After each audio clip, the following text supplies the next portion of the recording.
Apat na gawaing bahay nga ang gagawin ko ngayong araw. Ay mali, isang gawaing bahay lang pala. Ay wala palang gawaing bahay. Meron talaga ako mga ilang gagawin ngayon, pero syempre, kailangan ko munang unahin ang magluto ng ulam namin. At syempre, ang ulam namin, ang walang kasawaang munggo. Pero sa totoo lang mga mamis, madalang talaga ako magluto netong munggo. Sasaktuhan lang talaga na sa tuwing magluluto ako ng ulam at isasama ko sa vlog ko, saktong munggo ang lulutuin ko, gaya na nga lang ngayon. Pero ngayon naman mga mamis, may kakaiba sa munggo ko. Meron siyang espesyal na sahog. Alam nyo naman na tuwing nagluluto ako ng munggo ay wala talaga kasahog-sahog bukod sa malunggay at dahon ng ampalaya. Dahil medyo nakaluwag-luwag nga kami sa buhay ngayon mga mamis, malalagyan na ng sahog yung munggo ko. Hindi na puro munggo, dahon ng ampalaya at malunggay lang ang mangunguya namin ngayon. Ngayong araw nga mga mamis, itong ginisang munggo ko ay malalagyan ko ng hipon. O diba, very mayaman ang atake ng ulam namin. Nakabili kami ng hipon for today's video. Charot! Akala mo talaga napakadaming hipon nilagay. Ilang piraso lang naman yon kasi bumili lang ako ng halagang 150. Medyo may kamahalan yung hipon ngayon kasi dati naman pag bumibili ako halagang 100 or 150 ko madami na. Pero pwede na yun mga mamis kasi at least ngayon nakita nyo may sahog na yung niluto kong munggo. Madalas kasi nakikita nyo malunggay lang tapos dahon ng ampalaya. After ko naman magluto ng munggo, dito naman ako sa pangalawa kong task. Syempre kailangan ko naman mag-pack ng mga pa-order or mga nag-order ng sunscreen pati na rin ng foam cleansing. Actually, late upload talaga to mga mamis kasi itong part na to, hindi ko pa talaga na-vlog or na-post yung mga part na dumating tong mga skincare galing sa Korea. Matagal na kasi inaantay to ng mga ibang follower ko na magkaroon nga ako ng sunscreen from Korea. And kaya nga nung dumating to, hindi ko pa na-vlog nag-announce na ako dun sa comment section sa mga vlog ko na meron na akong sunscreen, dumating na siya. Kaya ayun, nung hindi ko pa siya na-vlog, may mga ibang nakapag-checkout na nagpunta na agad dun sa link na nilalagay ko sa comment section. Yung ibang mga nag-checkout, habang wala pa akong stocks ng sabon ko, itong foam cleansing muna yung chine-checkout nila para nga may partner tong sunscreen nila. Para after nila maghilamos, nakakapaglagay na sila ng sunscreen.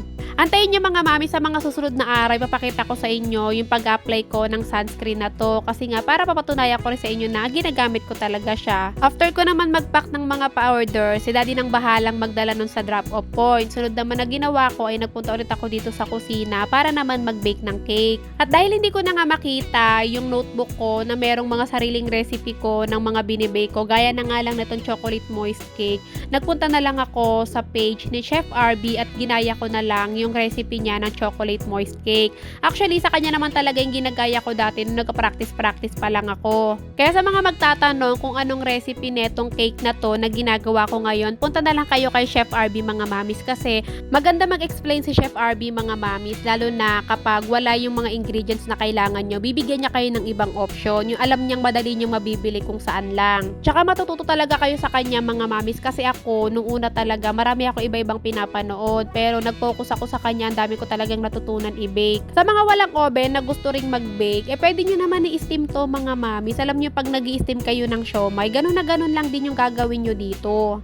And same na same lang din naman yung pagkakaluto niya, yung pag in-steam nyo o kaya naman pag in-oven nyo. Kasi dati naman mga mamis, wala pa akong oven, talagang nag-i-steam lang ako. Actually mga mamis, itong cake na ginawa ko nga, dapat talaga i-steam ko lang to kasi tinatamad ako maglabas ng oven. Pero ang problema kasi, wala na akong foil, tapos tinatamad akong lumabas, wala akong pantakip dun sa takip ng steamer. Ayoko kasing gumamit ng tela kasi nahirapan ako, maglalaban na naman ako, tapos malinis na tela pa yung gagamitin ko, kaya foil na lang dapat.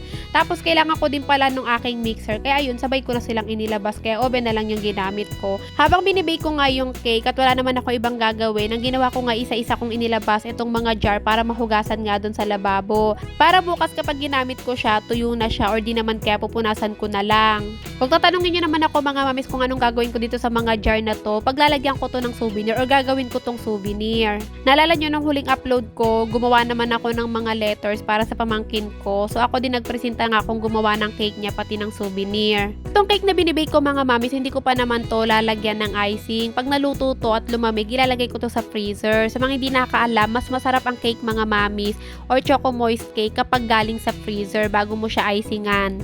So, naluto na itong mga cake mga mamis. Papalamigin ko lang yon tapos ilalagay ko na sa ref. Gagawa pa ako ng cupcake pero kinabukasan na lang mga mamis kasi mukha lang madali yung ginawa ko pero ang hirap talaga. Bukas ko na itutuloy yung mga iba ko pang gagawin. Ngayon nga ay naghilamos na ako. Sa mga nag-aantay ng magka-stocks ulit yung sabon, by next week mga mamis may stocks na ulit at huwag kayong mag-alala, sasabihin ko sa inyo kapag dumating na para hindi kayo maubusan.